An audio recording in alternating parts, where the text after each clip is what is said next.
A vindeira semana os alumnos de infantil do CEIP Xoán de Requeixo contarán cunha nova área de recreo con 4 muelles individuais con forma de cabalo, un muelle trébol, un torre tobogán con columpio, un balancín e unha mariola.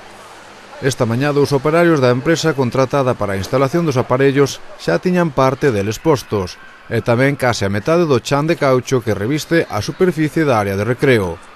Piso que se coloca para amortiguar posibles caídas. Segundo nos comentaron, os traballos de colocación quedarán rematados o luns. Todo un parque cheo de aparellos, unha obra que decidiu facer o centro escolar para separar os nenos de infantil do resto dos alumnos, xa que este ano a matrícula dos máis pequenos supera os 100 alumnos.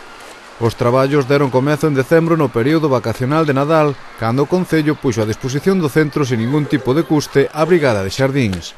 Os operarios levaron a cabo o recheo, cimentación e vallado da zona.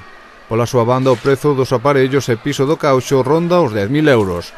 Son financiados polo Xoán de Requeixo, que contaba cun pequeno superávit financiero que decidiron investir neste parque infantil que poderán disfrutar os máis cativos a partir da semana que ven.